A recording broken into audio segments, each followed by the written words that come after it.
બોલો ભારત માતા કી। દોસ્તો, આપ સૌને હું ખેડ ભાવનગર થી મળવા માટે આવ્યો છું, એટલે મને આવો મોળો હોકારો નહીં આલે।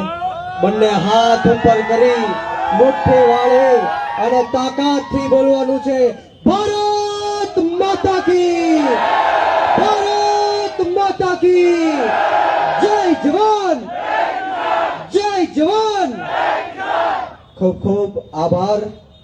આજ રોજ આમ આદમી પાર્ટી દ્વારા વિજય વિશ્વાસ સંમેલનની અંદર ઉપસ્થિત મંચ ઉપર વિરાજમાન આમ આદમી પાર્ટી ગુજરાત પ્રદેશના મહામંત્રી અને વિસાવદરની જીત પાછળ જેઓ ચાણક્ય ગણાણા અને ગુજરાતની અંદર આમ આદમી પાર્ટીની જે રીઢની હડ્ડી કહેવાય છે, લોકોના ઘર ઘર સુધી સમગ્ર ગુજરાતના દરેક જિલ્લાઓમાં, તાલુકાઓમાં, 18,000 ગામોમાં આમ આદમી પાર્ટીને જેઓએ પહોંચાડી છે, એવા હોનહાર બાહોશ આમ આદમી પાર્ટીના ચાણક્ય મનોજભાઈ સોરઠિયા માટે એકવાર જોરદાર તાળીઓથી જય મિત્રો। સાથોસાથ હમણાં જ આપણી વચ્ચેથી રજા લીધી એવા જ બીજા આપણા ઉમેદવાર અને મારી યુવા ટીમના સાથી મિત્ર આમ આદમી પાર્ટી સુરત શહેરના યુવા પ્રમુખ એવા પંકજભાઈ, કુંદનબેન, વર્ષાબેન, ઉષાબેન, તમામ મારા મંચ ઉપર વિરાજમાન આમ આદમી પાર્ટીના નામી અનામી નેતાશ્રીઓ, અમારા વિશાલભાઈ, તમામનું આ તકે હું ખૂબ ખૂબ આભાર વ્યક્ત કરું છું। અને સાથોસાથ મારી સામે ઉપસ્થિત મોટી સંખ્યામાં મારા પિતા તુલ્ય વડીલો, મારી માતૃશક્તિ, ભાઈઓ બહેનો, બાળકો અને ખાસ કરીને મારા સાવજો જેવા યુવાનો ઉપસ્થિત છે, ત્યારે હું બ્રિજરાજ સોલંકી આ પરિવર્તનની લડાઈમાં આપ સૌનું ક્રાંતિકારી સ્વાગત કરું છું। આપનો ખૂબ ખૂબ હૃદયપૂર્વક આભાર વ્યક્ત કરું છું। મિત્રો, વિશેષ વાતો નથી કરવી, પરંતુ પહેલા તો માફી એ વાતની માંગીશ કે આમ આદમી પાર્ટીએ મનોજભાઈને અને મને સ્ટાર પ્રચારકની સમગ્ર ગુજરાતની અંદર જવાબદારી આપી છે। રોજની 10-10, 15-15 સભાઓ લઈને મારું ગળું કદાચ બેસી ગયું છે, મારો અવાજ તમારું સુધી કદાચ નહીં પહોંચે, એટલા માટે આપ સૌની પહેલા તો માફી માંગીશ। અને બીજી વસ્તુ, આપ સૌ જ્યારે અહીંયા જાગૃત જનતા ઉપસ્થિત થઈ છે, ત્યારે મારે બહુ વિશેષ વાતો નથી કરવી, પરંતુ શુદ્ધ ગુજરાતીમાં મારે આપ સૌને પૂછવું છે કે અમે તમારી પાસેથી મત માંગવા માટે આવ્યા છીએ, તમારે દેવાના છે। બોલો દેશો? બોલો મનોજભાઈને મત દેશો? પંકજભાઈને મત દેશો? કુંદનબેનને મત દેશો? વર્ષાબેનને મત દેશો? આમ આદમી પાર્ટીને કેટલા લોકો મત દેવાના? હાથ ઊંચો કરો। અહીંયા પોલીસ મિત્રો પણ ઉપસ્થિત છે, એમની માટે પણ એકવાર જોરદાર તાળીઓ। એમને કદાચ હાથ ઊંચો કરવો હશે, પણ એ બિચારા બીકના માર્યા કરતા નથી। મિત્રો, વાત એ કરવાની છે કે ભારતીય જનતા પાર્ટીને આપણે 5 વર્ષ નહીં, 10 વર્ષ નહીં, 15 નહીં, 20 નહીં, 25 નહીં, પરંતુ છેલ્લા 30 વર્ષથી આપણે એને સરકાર બનાવવાનો મોકો આપ્યો, આપણે એને કામ કરવાનો મોકો આપ્યો, સરકાર ચલાવવાનો મોકો આપ્યો, જનતાની સેવા કરવાનો મોકો આપ્યો। આપણે સૌએ ખોબલે ને ખોબલે આ ભારતીય જનતા પાર્ટીને આપણે મત આપ્યા, છતાં પણ આપણે સૌએ હજારો કરોડો રૂપિયાનો આ સરકારને ટેક્સ ચૂકવ્યો, છતાં પણ આપણા વિસ્તારની અંદર તૂટેલા રોડ રસ્તાના પ્રશ્ન છે, પીવાનું પાણી ન આવવાના પ્રશ્ન છે, ગટરના પ્રશ્ન છે, વીજળીના પ્રશ્ન છે, સરકારી શાળાઓમાં શિક્ષક ન હોવાનો પ્રશ્ન છે, ઓરડાઓ ન હોવાનો પ્રશ્ન છે, સરકારી દવાખાનાઓમાં ડોક્ટરો ન હોવાનો પ્રશ્ન છે, દવા ન હોવાનો પ્રશ્ન છે। આ તમામ પ્રશ્નનો જવાબ આપણે આવતી 26 તારીખે દેવાનો છે, લેવાનો છે। અને આપ સૌને હું વિનંતી કરવા માટે આવ્યો છું કે નાત જાત ભેદ ભાવ, ભાષા, ધર્મ, જ્ઞાતિ, જાતિ બધું જ ભૂલીને સાવણાના બટન ઉપર આપણે સૌએ મત આપીને આમ આદમી પાર્ટીને ફરીવાર એકવાર સુરતની અંદરથી વિજય બનાવવાની છે। અને આપ સૌને હું વિશ્વાસ આપવા આવ્યો છું ખાતરી આપવા આવ્યો છું કે આવનારા દિવસોમાં જ્યારે 28 તારીખે રિઝલ્ટ આવશે ત્યારે આમ આદમી પાર્ટી 80 કરતા પણ વધારે સીટો લઈને આમ આદમી પાર્ટીનો સુરત ખાતે મેયર બનાવવા જઈ રહી છે મિત્રો। આપ સૌને મારે વિનંતી કરવી છે કે આપ સૌ તો જાગૃત છો, આપ સૌ તો આમ આદમી પાર્ટીને મત આપવાના છો, પરંતુ અહીંયા બેઠેલો એક એક યુવાન, એક એક વડીલ જ્યારે 50 લોકોને જાગૃત કરશે, આમ આદમી પાર્ટીનો પ્રચાર કરશે, તમામ લોકો ઘરે ઘરે સુધી અરવિંદ કેજરીવાલ સાહેબની વિચારધારા પહોંચાડશે, ત્યારે જઈને સત્તા પરિવર્તન થવાની છે। આપ સૌને હું વિનંતી કરવા માટે આવ્યો છું કે પોતાના વોટ્સએપ ઉપર, ફેસબુક ઉપર, ટ્વિટર ઉપર, ઇન્સ્ટાગ્રામ ઉપર, યુટ્યુબ ઉપર એક ક્રાંતિ ચલાવો, સાવણો મૂકો અને લોકો સુધી આમ આદમી પાર્ટીની વિચારધારા પહોંચાડો મિત્રો।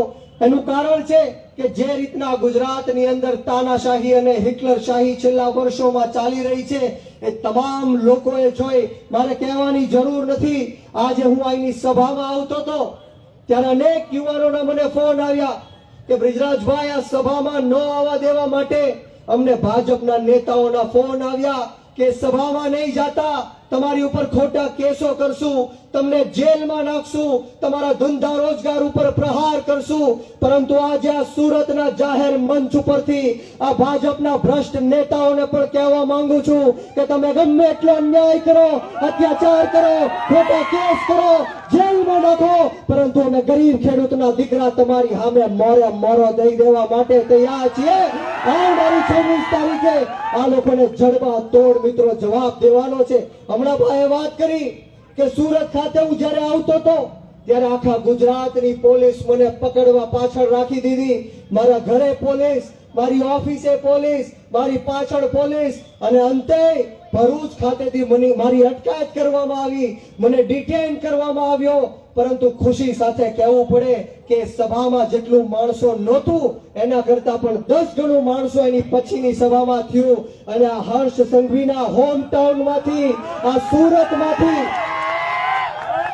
हर्ष संघवी ने मैं ललकार फेंकी, मैं चैलेंज आपी कि हर्ष संघवी सांभળી ले कि रण में जो हार मान ले वो वीर नहीं है, रण में जो हार मान ले वो वीर नहीं है, जो प्यास ना बुझा सके वो नीर नहीं है, कुर्सी पर बैठे नेता किसी घमंड में ना रहे, ये सत्ता किसी के बाप की जागीर नहीं है। सत्ता कोईना बापनी जागीर नहीं। जो हर्ष संघवी એવું સમજતા હોય કે આ સુરત મોદી કે શાના ફરમાનથી ચાલશે તો સાંભળી લે હર્ષ સંઘવી, આ સુરત મોદી કે શાના ફરમાનથી નહીં પરંતુ ડોક્ટર બાબા સાહેબ ભીમરાવ આંબેડકરના સંવિધાનથી ચાલશે। એ ડોક્ટર બાબા સાહેબ ભીમરાવ આંબેડકર જેણે કીધું હતું કે 100 દિવસ બકરાની જિંદગી જીવવા કરતા 1 દિવસ સાવજની જિંદગી જીવવી જોઈએ। हे डॉक्टर बाबा साहेब भीमराव आंबेडकर જેની એક કલમ 100 તલવાર ને બરાબર હતી। हे डॉक्टर बाबा साहेब भीमराव आंबेडकर જેણે કીધું હતું કે શિક્ષણ શેરણીનું દૂધ છે, જે બાળકો એને પીશે એ દહાડશે। મિત્રો આપણે ડોક્ટર બાબા સાહેબ ભીમરાવ આંબેડકરના સંવિધાન ઉપર ચાલવા વાળા લોકો છીએ। ધર્મનિરપેક્ષતાની વાત આ સંવિધાનમાં કરી, એકતાની વાત આ સંવિધાનમાં કરી, પરંતુ જ્યારે જ્યારે પણ ચૂંટણીઓ આવે ત્યારે આ દેશના સૌથી ભ્રષ્ટમાં ભ્રષ્ટ વડાપ્રધાન, સૌથી ખોટામાં ખોટા વડાપ્રધાન નરેન્દ્ર મોદી આપણને ભ્રમિત કરવા માટે હિન્દુ મુસલમાનની વાત કરે। વાત સાચી કે ખોટી? આપણને ભ્રમિત કરવા માટે હિન્દુ મુસલમાનની વાત કરશે, મંદિર મસ્જિદની વાત કરશે, કબ્રસ્તાન સ્મશાનની વાત કરશે, બાંગ્લાદેશ પાકિસ્તાનની વાત કરશે। પરંતુ આજે ફરીવાર મારે જાહેર મંચ ઉપરથી આપ સૌની સમક્ષ કહેવું છે કે બ્રિજરાજ સોલંકી આ દેશના વડાપ્રધાન નરેન્દ્ર મોદીને હિન્દુ નથી માનતો, નથી માનતો અને નથી માનતો। બ્રિજરાજ સોલંકી આ દેશના વડાપ્રધાન નરેન્દ્ર મોદીને હિન્દુ ત્યારે માનશે જ્યારે આ ભારત દેશની અંદરથી અમારી ગૌ માતાની હત્યાઓ બંધ થશે। મિત્રો આપણા દેશની અંદર દરરોજ 50,000 કરતા પણ વધારે ગૌ માતાની હત્યાઓ થાય છે, વિચારો। અને ભારત દેશની અંદર એક એલેના નામની કંપની છે, એક એલેના નામની કંપની જે બીફ એક્સપોર્ટિંગ કરે છે, એટલે ગૌમાંસ ને બીજા દેશોમાં વેચે છે, એ એલેના કંપની પાસેથી 550 કરોડ રૂપિયાનું ચૂંટણી ફંડ લેવાનું કામ આ મોદી અને ભારતીય જનતા પાર્ટીએ કર્યું. બોલો આને હિન્દુ કહેવાય? આને મત અપાય? મિત્રો, ધર્મનું નામ લઈને, હિન્દુત્વનું નામ લઈને, આપણી ગૌ માતાઓનું નામ લઈને આપણને ભ્રમિત કરવાની વાતો કરે છે.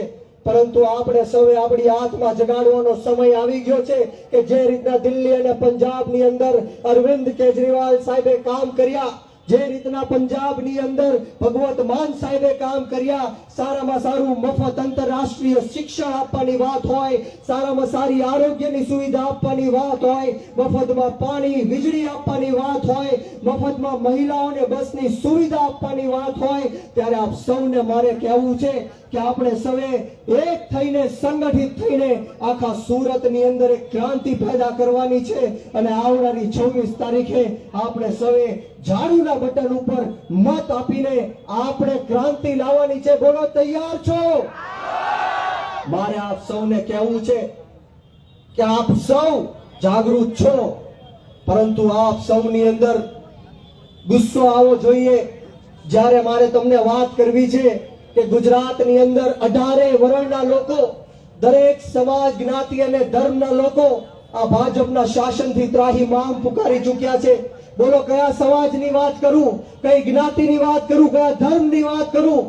મારે તમને પાટીદાર સમાજની વાત કરવી છે કે અમરેલી જિલ્લાની અંદર એક અપરિણિત દીકરી પાયલબેન ગોટી નામની દીકરીને આ ભાજપના ઈશારે પોલીસ રાતના 12 વાગ્યાથી ઘરમાંથી કાઢીને એનો વરઘોડો કાઢે છે, પોલીસ સ્ટેશનમાં લઈ જઈને એને પટ્ટા મારવાનું કામ કરે છે. આ અન્યાય અને અત્યાચાર પાટીદાર સમાજની દીકરી સાથે કર્યો.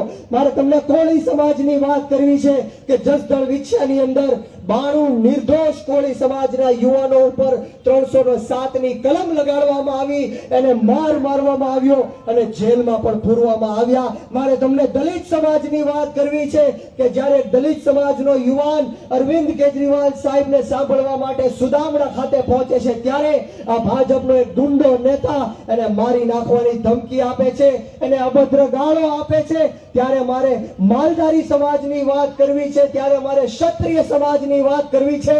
તમામ સમાજ, જ્ઞાતિ અને ધર્મના લોકો સાથે આ લોકોએ અન્યાય અને અત્યાચાર કર્યો છે. ત્યારે મારે આપ સૌને કહેવું છે કે જે રીતના વિસાવદરની અંદર 18 વર્ણના લોકો એક થઈ ગયા, ખેડૂતો એક થઈ ગયા, યુવાનો એક થઈ ગયા, મજૂરો એક થઈ ગયા, ત્યારે જઈને ગોપાલભાઈ ઇટાલિયા જેવો એક યુવા ચહેરો વિધાનસભા સુધી પહોંચ્યો છે. ત્યારે મારે આપ સૌને વિનંતી કરવી છે કે સુરત ખાતેથી આવનારા દિવસોમાં મનોજભાઈ સોરઠિયા જેવા યુવાનો આપણી કોર્પોરેશનમાં પહોંચે અને જે દિલ્હી અને પંજાબની અંદર કામો થયા છે એ સુરતની અંદર પણ આપણે કરવાના છે. બોલો તમે ક્રાંતિ લાવવા તૈયાર છો? પરિવર્તન લાવવું છે? આ ભાજપ સામે લડવું છે, જીતવું છે? તો મારી વાણીને હું વિરામ આપીશ. પહેલા મારે સૌને નારો બોલાવડાવવો છે. બધા લોકોને બંને હાથ ઉપર કરવા વિનંતી. હું અહીંથી કહીશ કે લડેંગે, તમારે સૌએ મને કહેવાનું છે કે જીતેંગે. બોલો લડેંગે. મિત્રો તાળી વગાડીને કહેવાનું છે, બોલો લડેંગે, લડેંગે, લડેંગે, અરે લડેંગે. બોલો ભારત માતા કી, ભારત માતા કી જય. જવાન, જય જવાન. ખૂબ ખૂબ આભાર. જય હિન્દ, જય ભારત, જય જય ગરવી ગુજરાત.